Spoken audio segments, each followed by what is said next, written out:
Thank you very much once again. Um, if you can put up the presentation.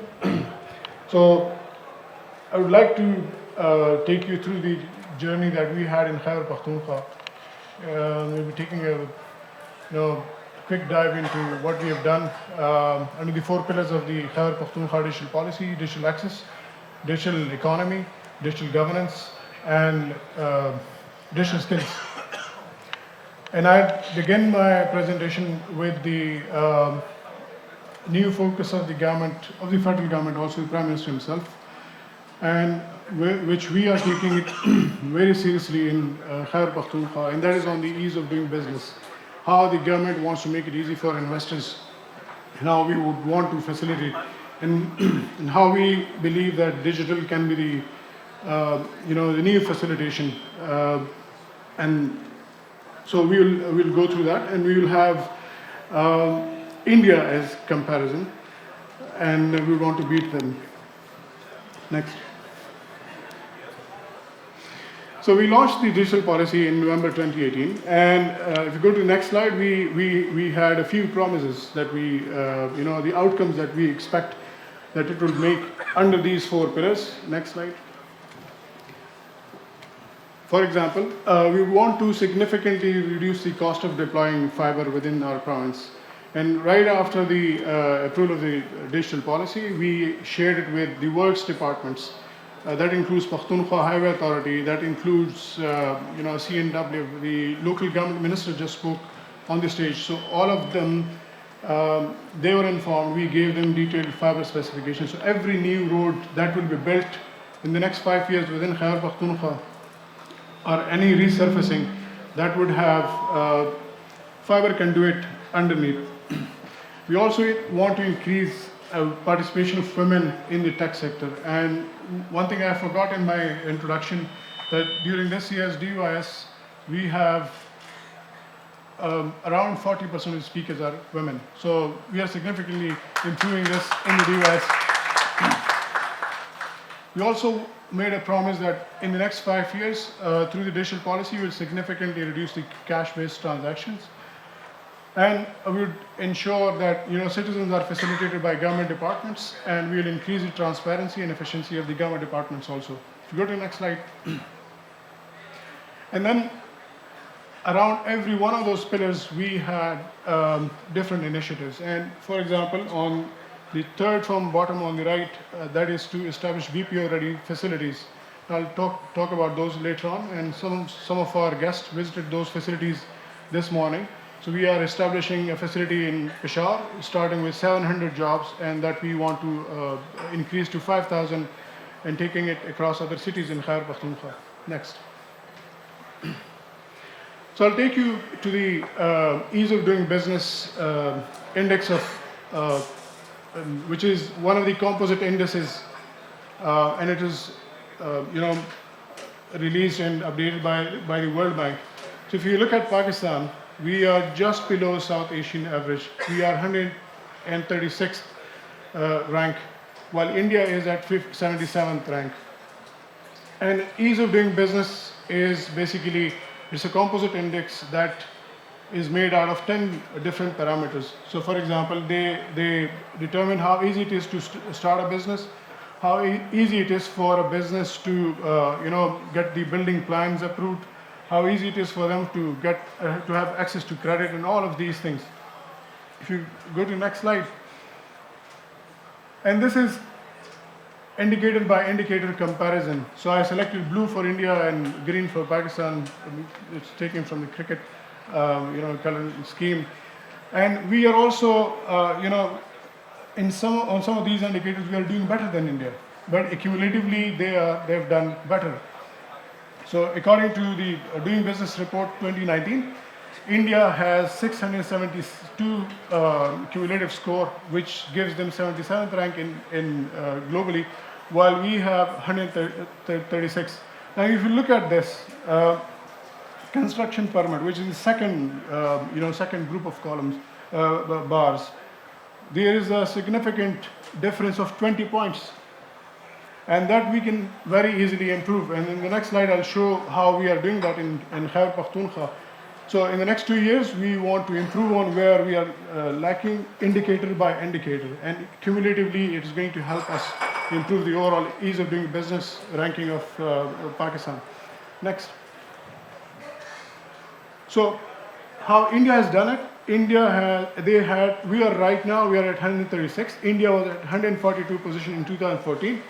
In just last 4 years, they had transition into 77. And the kind of reforms that brought India at the current position is, for example, they did electronic submission of documents.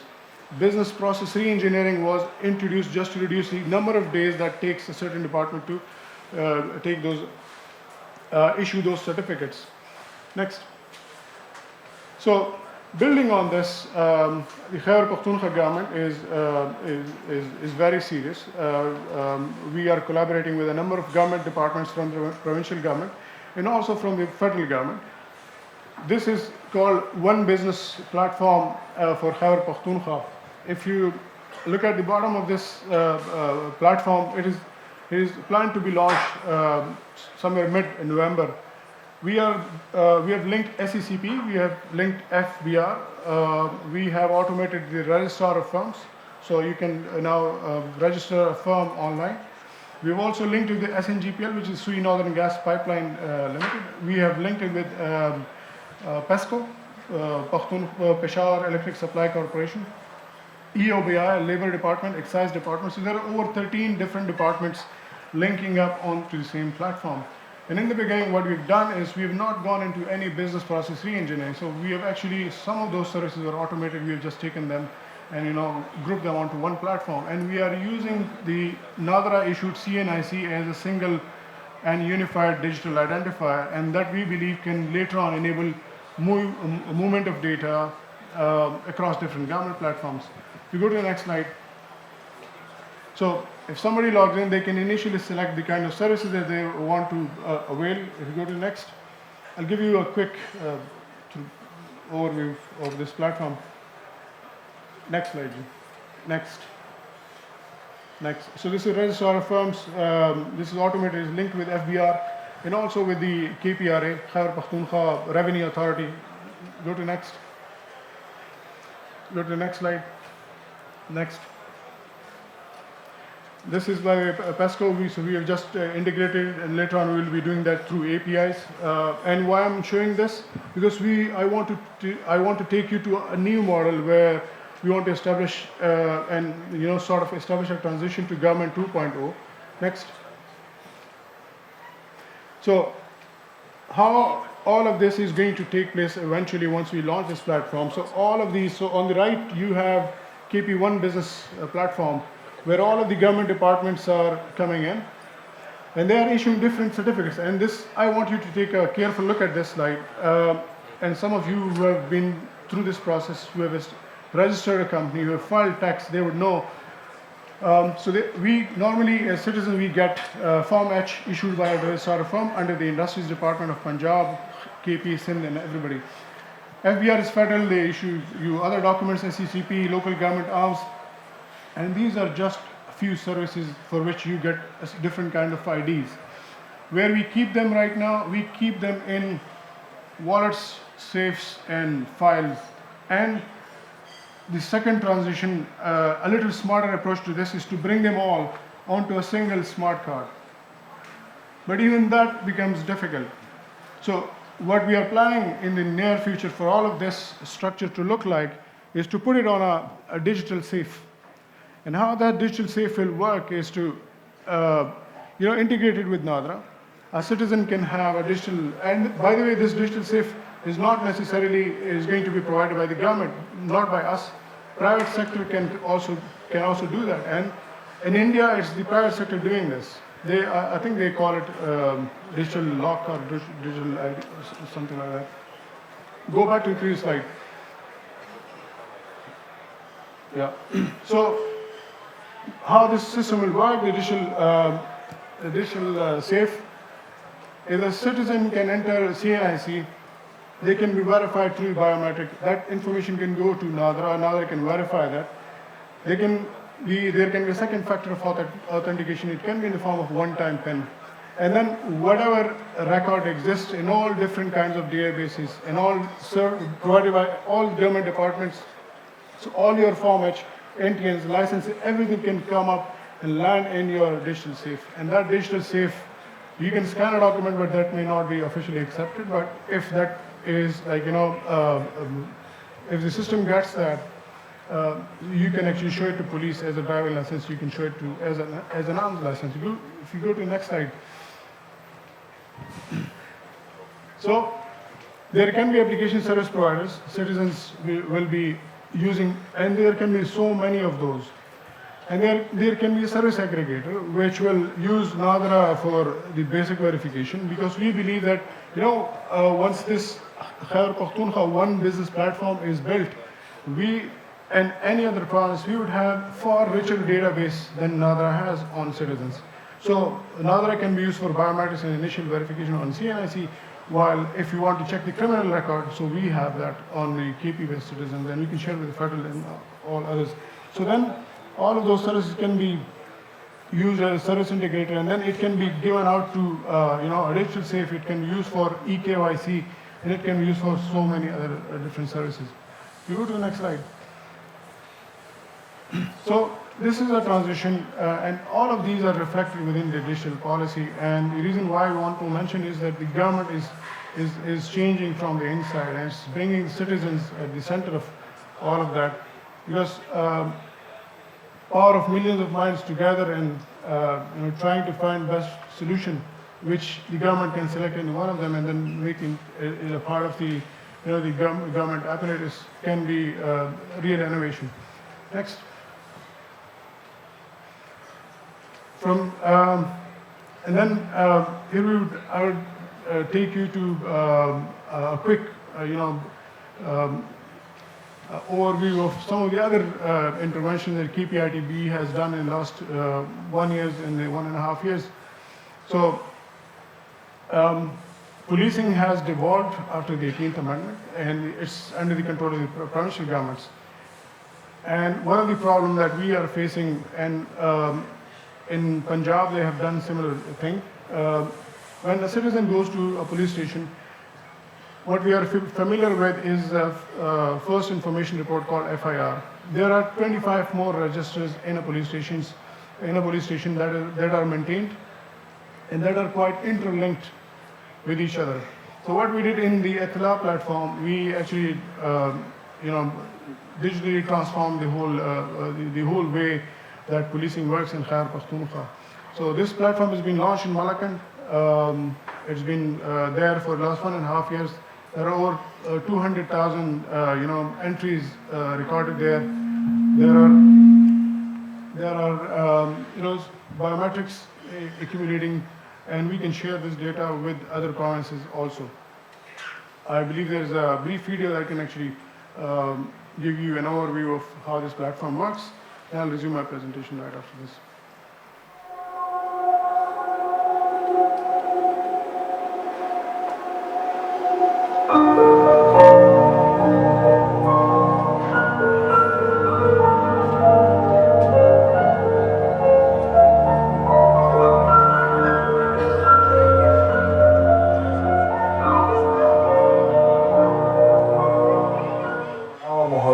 Registers FIR in a computer.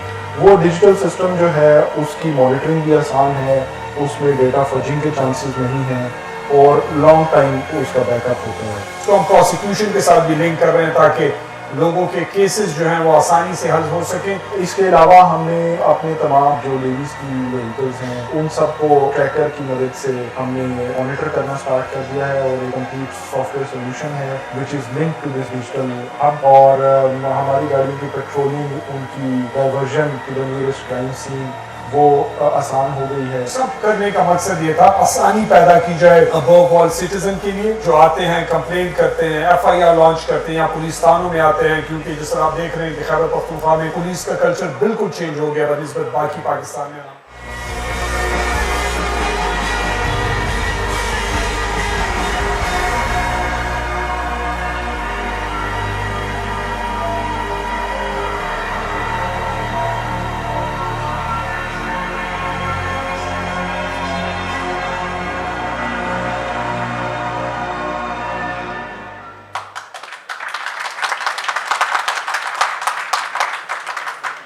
So it might, it has a lot of significance when this is the first point of contact of a citizen with the law enforcement agencies. And I think, during the DYS, there will be representatives of law enforcement agencies demonstrating it to you outside, this hall. So in the next 2 days, you can have a chance to look at this platform. Also to understand how the policing system works, how complex this system is. You go to the next slide.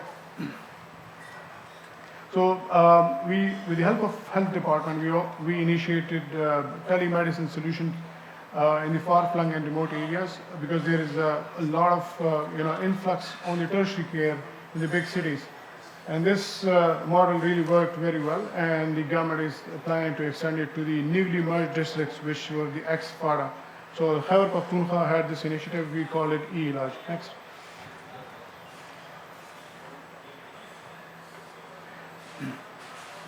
As a part of the digital transformation, digital governance, like Atif Khan Sahab mentioned, the government departments were stuck into the old and kind of very conventional way of advertising jobs. And there are millions of applicants who apply to the government jobs, which are, I believe, in a few thousands every year, right after June, when new projects are approved. So under the current government, we have actually launched this platform. It is live. You can see this. It is called Asami. The brand name is Asami. It is a one-job portal. All government departments are going to use this to advertise. So you need to make your profile just once. So it's similar to all other job portals, but this is going to be specifically used for government jobs. And we can, the data that we generate from this, we can then share it with the 39 universities operating in Khyber Pakhtunkhwa, and we can give them feedback of what kind of, what graduates are being selected for specific roles. So this is live. You can also, those who have not made a profile and not registered on this platform, they can do that during the DYS. Next. Then for the Public Service Commission, which is one of the main arm for the KP government, you would have heard about this, like the CSS and the PCS. In KP and in, I believe in other provinces, the waiting time is about 2 years. The job is advertised, thousands of people apply, then they keep on shortlisting, and it takes 2 years. So we were asked to, transform that process. KPIT board did that with the brand name of Imtihan. And now Khyber Pakhtunkhwa Public Service Commission is using this platform to, screen test the applicants for new jobs in KP. And we are using this in conjunction with the Asami platform. So that receives the application system automatically shortlisted, and it's a computer-based testing system where the applicant gets the results instantly. So there's no human interaction. Even the OMR scanner thing is not involved. Next. The second thing, all of these might seem like very minor things, but in government, pushing them across 204 different institutions. There are 170 autonomous bodies working in KP. There are 34 government departments. Pushing all of this across all, that huge landscape means a bigger challenge. So with Asase, this is basically an inventory and asset management system. Currently, KP government, all departments are using it. So if you go to any government department, you will see a QR code. So basically, that's Asase. And we'll be demonstrating this. So for example, you can do some interesting analysis out of this. For example, you can figure out how many chairs are there owned by the KP government. Which one is the most expensive chair bought by any government department? Which one is this main supplier who consistently supplies to everybody?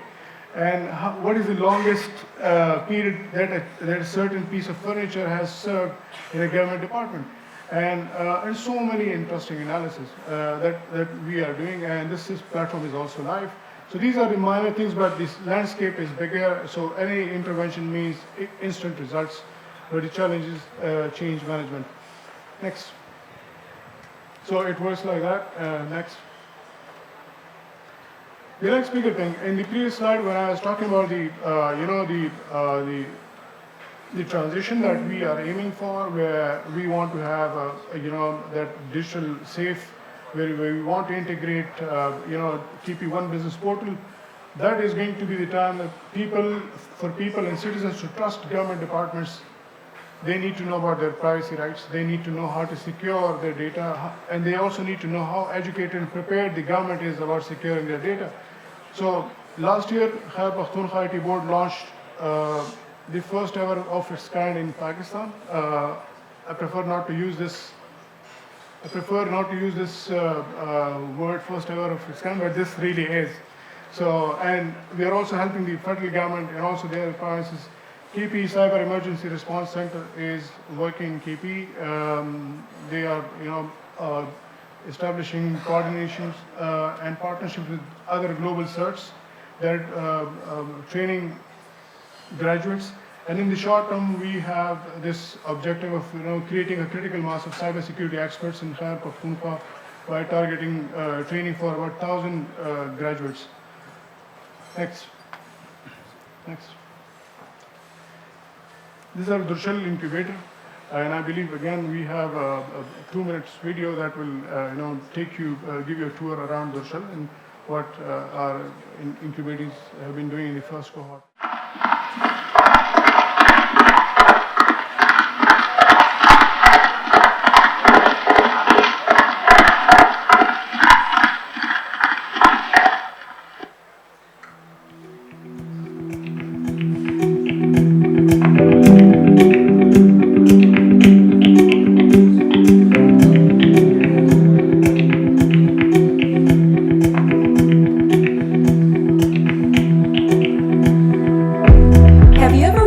What Khyber Pakhtunkhwa is famous for?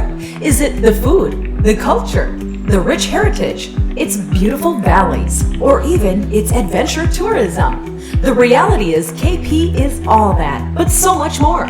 KP has one of the youngest populations in the world, with over 15 million young people, of which 6,000 graduate with degrees in ICT annually.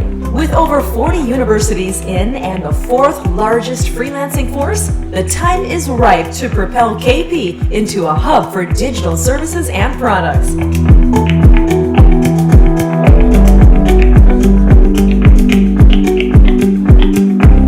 KP also has the world's first publicly funded freelance training programs, extremely competitive BPO-ready facilities, and Pakistan's first cyber emergency response center. With several large-scale infrastructure projects underway, we are now putting together all the essential elements of a digital ecosystem to support innovation. Capitalizing on this opportunity, the Government of KP has launched an all-inclusive digital policy, which has a primary focus on creating opportunities for young entrepreneurs. Thus, we have built the largest network of tech incubators in KP Durshal.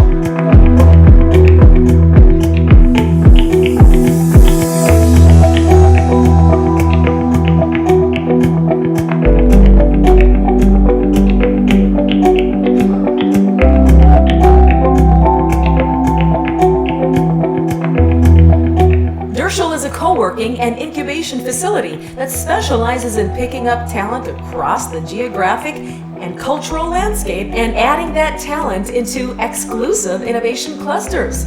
Our budding entrepreneurs at Durshal have been amazing. 53 startups in the first cohort have created more than 250 jobs, going on to generate a total sales revenue of $270,000. Informative हमारे लिए बड़ा ही एक नई चीज़ थी, मेरे लिए personally बड़ा एक नया कॉन्सेप्ट था, and really appreciated the interactive session जो आज हुआ, and I guess similar sessions होने चाहिए on regular basis. We had a very fruitful interaction, panel discussion on cyber security, democracy and privacy. It was organized at Durshal, project of the KPIT board, and it was part of the digital policy dialogue series. It was very encouraging to see youngsters taking keen interest and participating in good numbers. They had very interesting questions, very thoughtful, and I think cybersecurity is something that our society and our government has to take seriously in the days to come. We are learning from the experiences of our wonderful partners, including China Accelerators, MOX, and Hardware Accelerator. Durshal is technically assisted by World Bank, Further supported by partners that include the Multi-Donor Trust Fund, MDTF, Code for America, Code for Pakistan, JAZZ, UNDP, and many more across academic and other communities in the region. We believe startups can change the world and shape a better future. Therefore, we look forward to productively engaging with anyone who is interested in contributing and supporting IT startups, as well as those who are considering becoming a part of this interesting journey towards success. Dershel is always open to sharing its exciting experiences with the world and is eager to know the stories of the startups from around the world.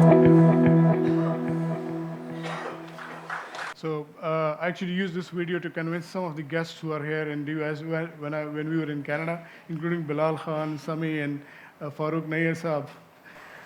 Next. This with UNDP, they spoke earlier on the stage. We have very meaningful partnership with UNDP, and this is on the advanced digital skills. So we are training, and this is outsourced. So AWS, Azure, and Cloudera. Initially, what we did was we trained about 10,000 graduates in skills, which we thought as a low-hanging fruit, and it was easy to train. The duration of courses was less, and we had significant success on that. But then later on, we wanted to shift this and put our focus on the advanced digital skills. And the program is. It is live. You can apply to this. I believe there are over 40,000 applicants into this platform already. So we want to upscale it in the future based on the results of the 1,200 trainings initially. Next. This is also a program that we have been preparing for CPAC.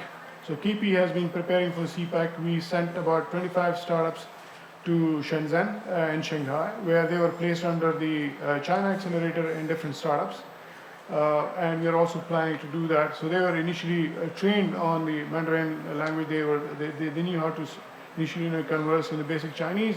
They also had the opportunity to work with Chinese companies. So, and this is done with the objective that if the Chinese companies are going to come in the future, our graduates need to be compatible with the way they work, and this was one of those initiatives. The reason why we had a shift from the digital governance initiatives to focus on the digital economy and this scaling up and establishing a talent pipeline. Next. If you go to the next one. So workaround, and the logo says around the world, around the clock. This is a BPO ready facility that KPIT board has established, again with the help of Multi-Donor Trust Fund. Some of our guests visited this earlier on. We have two of the largest BPO operators of Pakistan, Cybrid, Athar Imran Saab is sitting in the audience. He's CEO of Cybrid. We have Haider Jandua Saab, he's representing and the CEO of J Telemarketing. So we are bringing the largest BPO operators of Pakistan to Khyber Pakhtunkhwa, launching in the first 2 weeks of October. And we are also planning to upscale this facility to 5,000 seats. This one is going to be for 350 seats, offering 700 jobs initially. So we are also, this is a small contribution of Khyber Pakhtunkhwa towards the Prime Minister's digital jobs initiative in the form of digital jobs. And I think I can actually show you around the space. The space that you would see in the video has improved a lot because the video is a little older, about a week old. And this is the last one.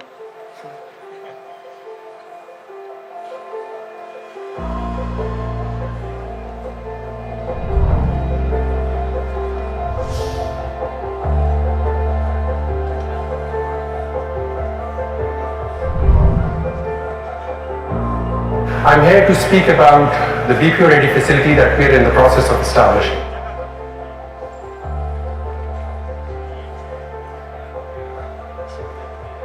This facility that you can see is a multi-story building. It can accommodate around 700 workers.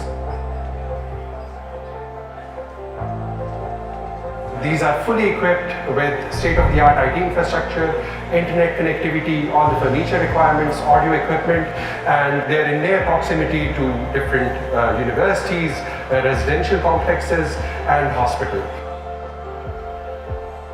This one is ready for launch in the next 10 days, and we have a view to expand these spaces to the rest of the province,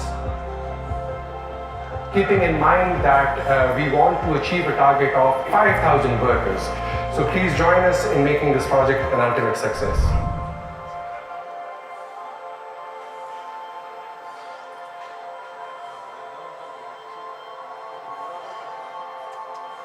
At the current point of time, Pakistan is probably one of the most attractive destination when it comes to BPO industry. All right, thanks for the hold. This is John. Who do I have pleasure of speaking with today? Pakistan's BPO workforce has not been really utilized as of yet. We've partnered up with KPIT board to start off our operation in Peshawar in one of their BPO ready spaces. The BPO ready space that the KPIT board is providing is perfect for any international BPO to come and start off their operation day one. Good job to KPIT board, and I think this is going to be a fantastic adventure.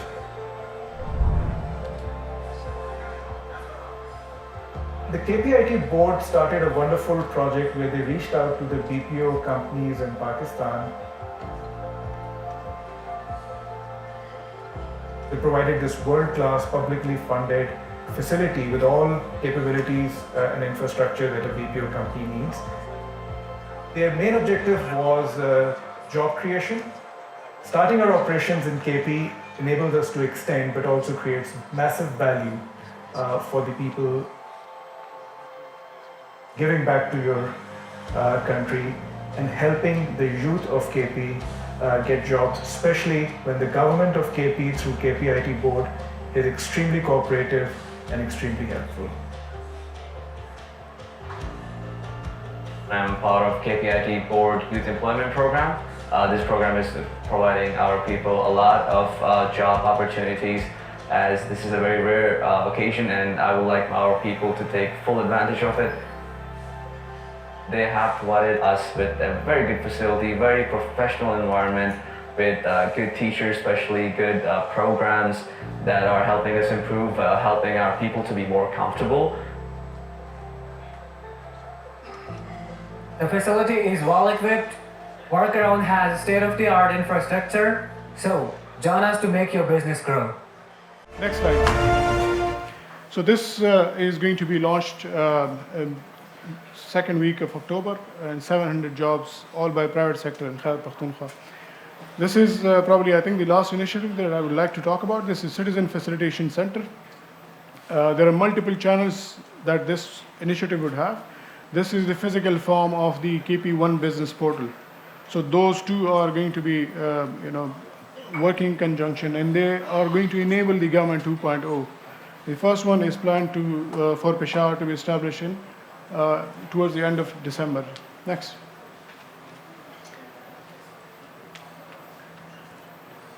Next slide. Those who are familiar with, on the Hazara motorway, there is a Fakhashule University being established near Haripur. It's a huge project. There is a site adjacent to that. KPIT board has planned to establish Pakistan's first digital city. We have already acquired the land, and the master planning and everything will be conducted in the next 6 months. So this summarizes, as a host, the format of DYS was that on the pre-launch, we were supposed to tell you about the journey that we took in the last 1 year. In the next 2 days, our guests and experts will give us feedback how to improve it in the next 1 year. So I thank you once again, and I believe we will have a last panel session before the smell of curry has already started coming in. So last panel session. Thank you once again.